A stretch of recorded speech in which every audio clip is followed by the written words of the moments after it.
This video is sponsored by Ram Ram Group of Companies, co-sponsored by Nature House and भैया G silver coated इलायची। दोस्तों तकरीबन 10 से 15 दिन पहले एक खबर मैंने आपको दिखाई थी जिसमें अखिलेश यादव की कई तस्वीरें थी जिन्हें एडिट किया गया था, बड़ी आपत्तिजनक पोस्ट की गई थी और जिसने पोस्ट की थी वो कोई और नहीं बल्कि अपने आप को नरेंद्र मोदी का सबसे बड़ा परम भक्त बताता है, यानी बीजेपी की विचारधारा से जुड़ा हुआ। जहां एक तरफ सरकार इस बात का दावा करती है कि ऐसे गुंडे ऐसे लफंगों के खिलाफ वो कार्रवाई करती है, उन पर पैनी नजर रखती है, लेकिन ये बदतमीज आदमी लगातार गंदगी उगलने का काम कर रहा था। बात सिर्फ अखिलेश यादव की नहीं है, अखिलेश यादव से इतर भी जितने विपक्षी पार्टी के नेता हैं उनके लिए भी गंदगी उगलने का काम कर रहा था। उनकी फोटोज को बड़ा अभद्र तरीके से एडिट करके उसका इस्तेमाल किया करता था और बड़ा खिल्ली उड़ाया करता था, लेकिन खबर यह निकल कर आई इसकी सारी हेकड़ी निकाल दी है। इसको न केवल गिरफ्तार किया गया बल्कि अब ये माफी मांगने लगा। अखिलेश यादव के साथ जो उसने किया उसकी सजा इसे मिली है। आज इसकी चेहरा देखिएगा, मोहरा देखिएगा, कैसे पहले अपनी करतूत पर ये बड़ा खिलखिलाता था, अब चेहरे की हवाइयां उड़ी हुई थी। ये बताती है कहानी कि इसके साथ पुलिस ने क्या किया। चाहे उसे बचाने के लिए पूरी बीजेपी ही साथ क्यों ना खड़ी हो, लेकिन एक झटके में उसकी सारी हेकड़ी निकल गई है। नमस्कार, मैं हूं प्रज्वल गौतम और आप देख रहे हैं खबर चौक। नाम अरुण यादव, अपने आप को बताता है कि भाई मैं तो सबसे बड़ा भक्त हूं और नरेंद्र मोदी का फैन हूं और तमाम चीजें ये बताता रहा है। अरुण यादव नाम का है, बताता है ये यदमुल्ला जैसे शब्द का जनक, यदमुल्ला में से यादव और मुल्ला यानी मुसलमान, यादव और मुसलमानों को लेकर इसने यदमुल्ला शब्द का, क्योंकि खुद के पीछे नाम में लिखा हुआ है यादव, तो अपने आप को कट्टर समर्थक बताते हुए खास तौर पर विपक्षी पार्टी के नेताओं की फोटो के साथ छेड़खानी किया करता था। जो लफंगे नहीं होते लफंगे वो, और अपने आप को बुद्धिजीवी बताता था। सरकार से उस समय भी मैंने सवाल पूछा था कि इसके खिलाफ कार्रवाई क्यों नहीं होती। दरअसल अखिलेश यादव की जब इसने तस्वीरें एडिट करके पोस्ट की थी उससे तकरीबन 3 दिन पहले भी एक खबर मैंने आपको दिखाई थी जिसमें अखिलेश यादव की बेटी के नाम से एक फर्जी अकाउंट बना हुआ था।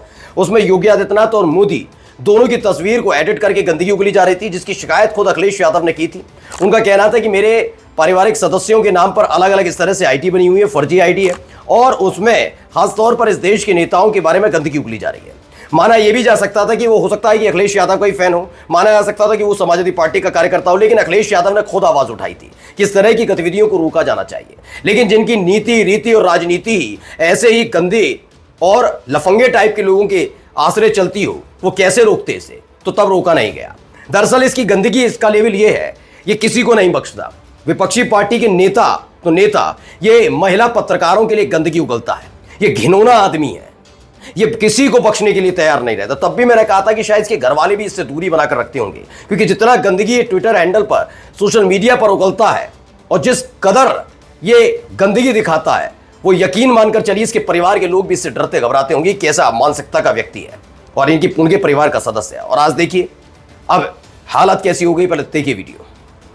जी हाँ, यही है अरुण यादव। दरअसल साक्षी जोशी ने एक खबर लिखी, एक बात लिखी, क्या लिखी पहले पढ़िए।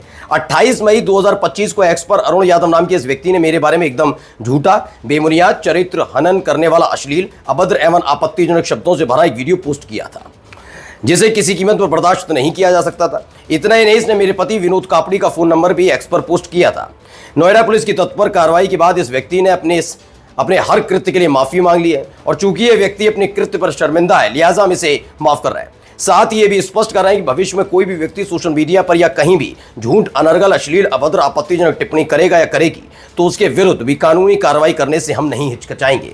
लोकतंत्र में आपको हमारी या हमारे काम की आलोचना करने का पूरा अधिकार है, लेकिन अभिव्यक्ति की स्वतंत्रता का अर्थ झूठ, अश्लील, अनर्गल, अभद्र, आपत्तिजनक टिप्पणी करना और चरित्र हनन करना नहीं होता। हम यूपी पुलिस और नोएडा पुलिस के आभारी हैं। ये साक्षी जोशी लिखती हैं। साक्षी जोशी एक पत्रकार है, विनोद कापड़ी पत्रकार है, लगातार सरकार की आलोचना करते हैं और ऐसे ही लफंगे टाइप के लोगों को छोड़ रखा है सोशल मीडिया पर कि आप इनसे निपटिए, क्योंकि ये तो निठल्ले हैं, निठल्ले बेरोजगार टाइप के। इनका तो काम ही यही है सुबह शाम सोशल मीडिया पर गंदगी उगलना। तो जो सुबह और शाम सिर्फ गंदगी उगलने के लिए रखे गए वो कैसे मान जाए।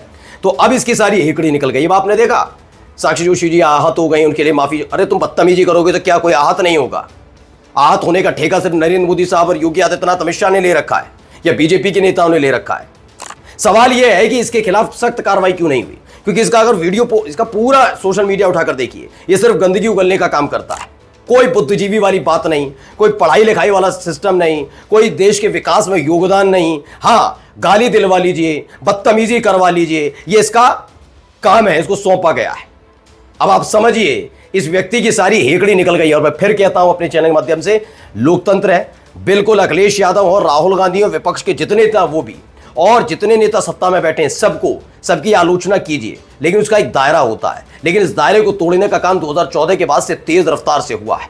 बीजेपी आईटी सेल के जरिए जिस तरह से गंदगी उगली जाती है, उसी के ये ब्रांच बनकर ऐसे लोग खड़े हुए हैं। सवाल यह है कि क्या जो सरकार 24 घंटे जागने का दावा करती है, उनकी नजर ऐसे सोशल मीडिया पोस्ट पर पड़ती नहीं है, या उन्हीं के इशारे पर ही सारे लोग काम करते हैं? नमस्कार। New Public Inter College Lucknow.